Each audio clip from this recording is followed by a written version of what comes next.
And so since June, and I was hired with one objective, which was to develop a driver for Cinder that works with company's product. And I'm curious, how many of you guys actually actively use OpenStack or know about storage within OpenStack? I'm just curious.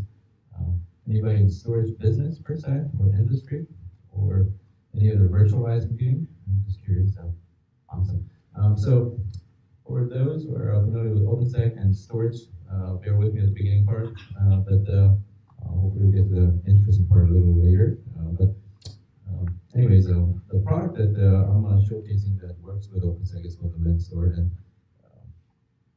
I'll get to this shortly. So first of all, the company Limited, as I mentioned, is located in Vienna and Beaverton, Portland. And within the storage industry, we're sort of famous. We're known for one product, one of the core product in Linux kernel called the DRBD.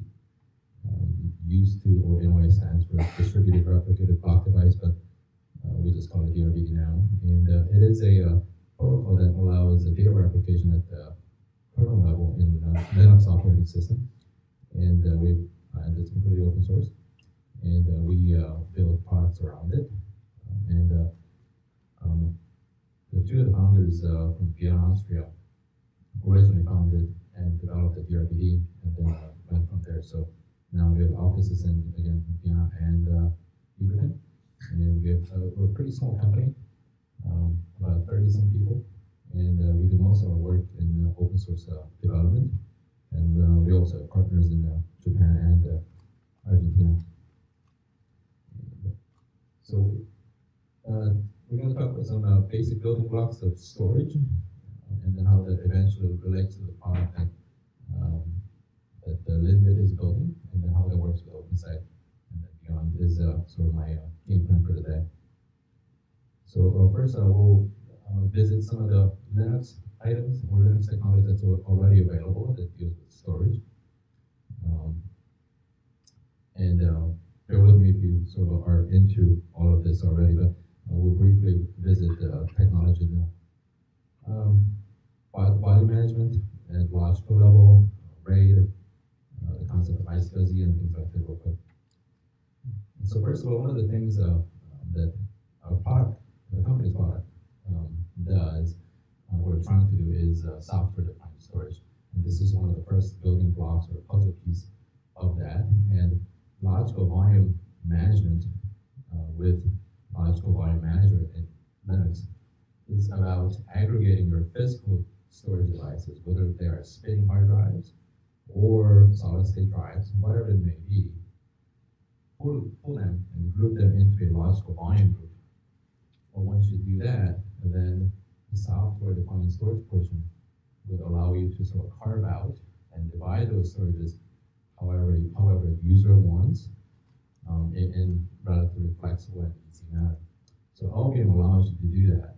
Once you aggregate your physical storage, you can carve out logical volumes, and there's sort of a different ways to do that. One of the newer technologies within Albion is a storage pool called ThinPool. ThinPool allows you to basically over-provision or to a degree lie the system that you have more than you can handle.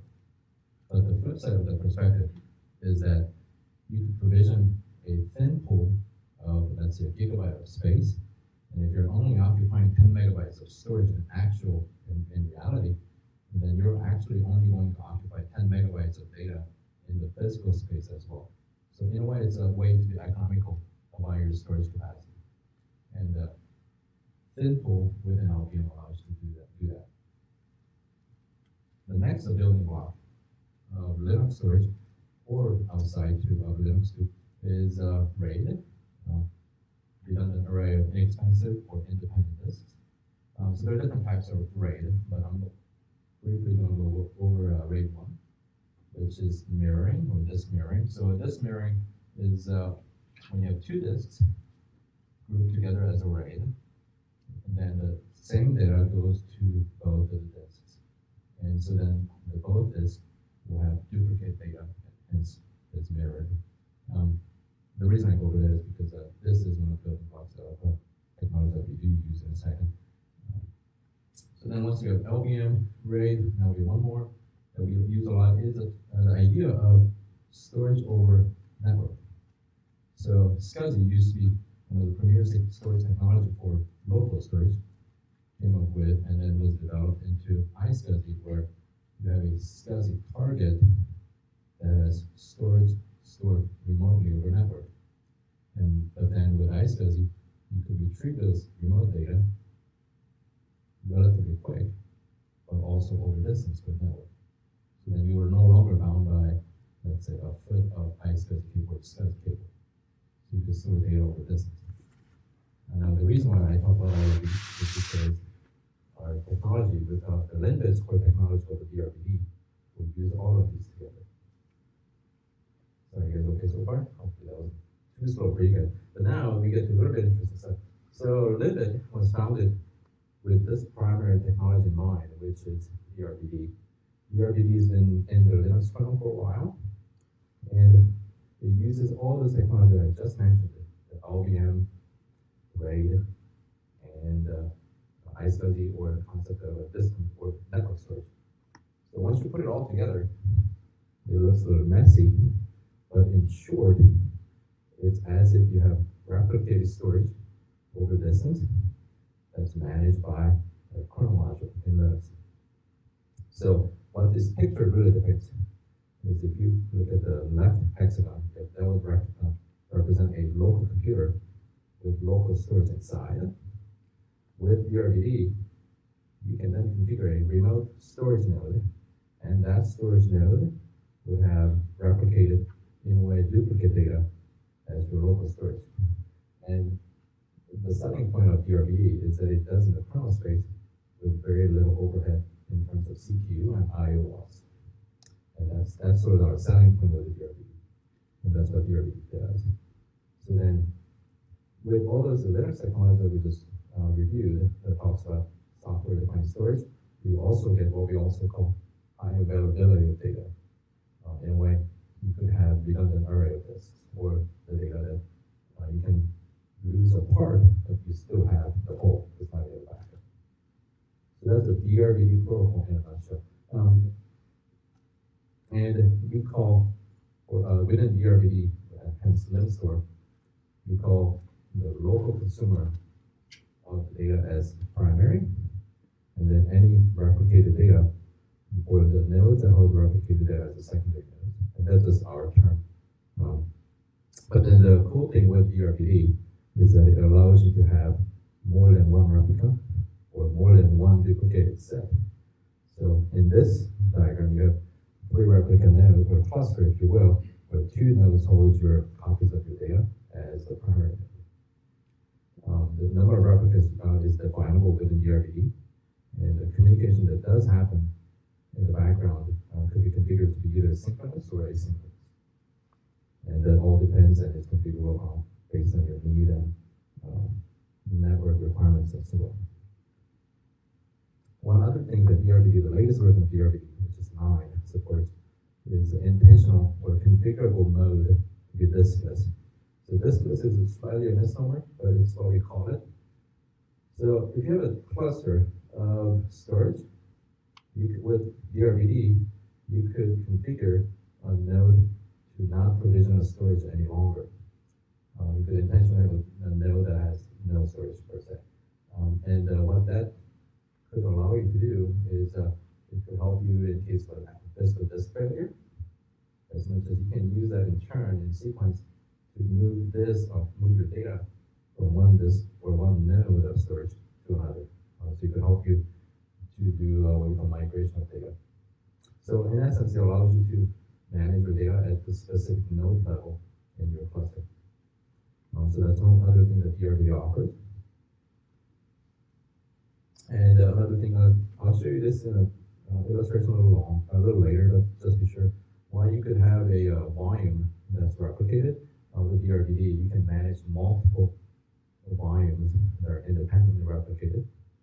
And for those who are in the storage industry or data reliability, some of these terms, I'm going to let you guys read and kind of go over it, but if you guys like to talk to more in depth about it, we can certainly do that a little later. But especially if you are into terms like not having to deal with split brains and things like that. And you can do it a little later, but it's a little in depth, so we'll just move on and we'll try to get to the good part, which is LINSTOR. So LINSTOR is a recent product of Limbit, and it's a product to bring the software storage to the forefront in a way to make it as easy, flexible, and as robust as possible.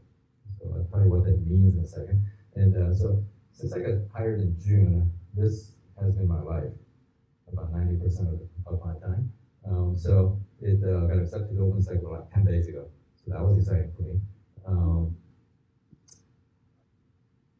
So what LINSTOR does is provisioning storage for storage consumers like OpenStack. And we have drivers developed by other developers and company engineers that also works with Kubernetes. If you're into Kubernetes, it works with CSI as well as the flex-fine controllers. And so we also work with OpenShift. We also have drivers that works with OpenNebula, and then also Proxmox, and so on. So with LINSTOR and with using OpenStack or any other provisional mechanism, it allows you to put storage whenever you want to and wherever you want to. So you could have nodes in your cluster that only just manages storage, that's fine too. Or you could have hyperconverged or some sort of setup like that where you can place your data really close to where you need it, to a specific compute node. It's so configurable with LINSTOR. And the backing of LINSTOR itself is, right now we support LVM, thin LVM, and ZFS. And if you're using with OpenStack, then you should use LVM thin or thin LVM or ZFS because those two natively support snapshots. What are snapshots? Snapshots are snapshots per se. It's a copy at point in time. It's an instantaneous copy at point in time in a storage volume where you can use as a marker to go back to, or you can use that to provision a new storage based on that and make a replicated data. And LVM thin and ZFS does that, and then you can use that with OpenStack as well. I'll also emphasize one more time that most of the work that we do with DRBD and as well as LINSTOR and OpenStack are all open source. So everything's all for inspection. There's no hidden anything. And because of that, we also get very good contribution. So my OpenStack driver actually got our first patch from our contributor like 2 days later. Actually, so I have an update on it already. So it's been a great experience working with contributors that are sometimes customers or just enthusiasts. So how it works, really, how LINSTOR works with OpenStack in the real world, real deployment, is that OpenStack, as its infrastructure as a service, allows you to spin or provision VMs or virtual machines. So OpenStack allows you to provision virtual machines, and you can also use its service called Sender to provision block storage. With my driver that I wrote, allows you to spin or provision LINSTOR volumes with OpenStack. And once you sort of just make some button clicks or make command line calls and say, hey, I want, let's say, a gigabyte of storage of LINSTOR volume by making some mouse clicks, and then it will do all that stuff in the background. So then you could provision a LINSTOR volume, or it could be an LVM or ZFS. Now, with a little configuration outside or underneath OpenStack with LINSTOR, you could actually have seamless replication that happens outside or really under outside OpenStack that you don't really have to worry about. So with LINSTOR, you get a replication for free, and to a degree in a way that with very little overhead and cost, but you get the highly available data because of replication. And then as you use OpenStack to provision more of your infrastructure, you could provision another VM, and then you could provision another virtual machine, and then you could also provision another storage. And you could choose to attach that storage to any of the VMs that you want. And that could happen, let's say, once you're done with the VM, you could turn it off or disconnect the storage and then provision another VM, and then now you can connect the previous volume to a new VM, and so on. So you can really put the storage where you want to. And again, you can control how many times your data is replicated. All that stuff is configurable with LINSTOR. And that's what LINSTOR does, is sort of flexibility and easiness of use. And like I mentioned earlier, a single VM or a single node can have multiple volumes of replicated data, all with LINSTOR. If you're somebody who's looking to deploy LINSTOR, deployment architecture looks like this. As far as the software package is concerned, there's a driver that works with Cinder, which is a storage service within OpenStack. Aside from that, you need to configure your storage cluster, and the storage cluster requires at least 2 or so packages for each cluster, and this is all Linux. So Cinder node, technically the Cinder volume node, needs to run 2 services with LINSTOR, which is the LINSTOR controller, which manages the LINSTOR network, and then LINSTOR satellite service, and all the other storage nodes for LINSTOR you might have for your application just need to run LINSTOR satellite service. And what happens is the controller oversees the LINSTOR cluster, and the LINSTOR satellite service maintains or actually resolves the consistency of the data. So it's the satellite service that maintains or that helps with the replication. So once you have that, then once your LINSTOR cluster goes to at least one controller in a cluster with satellite nodes, and once that's connected to LINSTOR through the LINSTOR driver, then you can provision LINSTOR volumes within OpenStack. And that's generally the idea with some of the other provisions as well.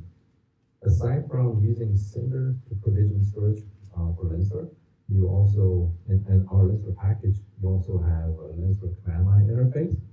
So we call it the LINSTOR client, which is a command line interface, which you can issue commands to build these networks and LINSTOR clusters and things like that. And then my LINSTOR driver also uses one other package that is a Python API for LINSTOR. So you could control your network by command line or building a Python code using the LINSTOR Python API. Those are some of the options. And those are all available as an open source package. So that's how we deploy OpenStack, LINSTOR within OpenStack. And hopefully I condensed some of these already, but really the LINSTOR idea of LINSTOR is to be sort of as flexible and as easy with minimum complex setup to provision your storage really easy. So software-defined storage is what we're trying to provide to the users. And again, with being able to manage your data easily allows you to put the data wherever you want to, and hopefully whether right next to the consumer or at a distance for application, whatever it may be, LINSTOR allows you to do all that. And as I mentioned before, the replication that happens in the kernel space primarily uses a TCP, but you can also use RDMA as a protocol. And the overhead, as far as this throughput goes, typically tends to be about less than 5% as far as this speed cost is concerned. So it's pretty low. If you are curious about the specific measures, feel free to grab us at the end, and we'll be happy to answer any questions you might have. So again, LINSTOR is about being sort of easy and flexible, but also with robustness that you get from replicated data. That's our selling per se. And some of the things that has recently happened with LINSTOR, that LINSTOR allows you to do, is so there's this acronym that I've been trying to pronounce right all day long, called the NVMe over fabrics, and that's a big deal. So NVMe over non-volatile memory express over distance, it's over fabrics or over network fabrics. It's one of the things we're working on. So right now we have LINSTOR, having put all about LINSTOR using DRBD. We're also trying to provision LINSTOR to not only work with DRBD, but with something else, like as NVMe over fabric, things like that. So we have quite a bit of work done. We're pretty close to sort of supporting it fully. And again, as I mentioned earlier, our product works with OpenStack, OpenShift, Kubernetes, and so on. And in some cases, you can deploy the LINSTOR stuff in cloud providers as well. In the future, hopefully this year, we're trying to increase the support to Zen, as well as other persistent memories. Also working on REST API for LINSTOR. And another big one is erasure tooling, which is on the way of distributing data, and so on. So with that, I'll leave you with a couple links if you're interested. So the one on the left, to be honest with you, it's kind of long. It's a user document, and it's kind of boring, but maybe not next one, I'm not sure if it's any better, but it's my video. There's a short YouTube video that actually walks through using OpenStack, and it is a screencast of me going over the deployment that I talked about in OpenStack. So feel free to try any one of those. And maybe in the front and in the back, if you have any questions, let us know. But in the meantime, do you guys have any questions?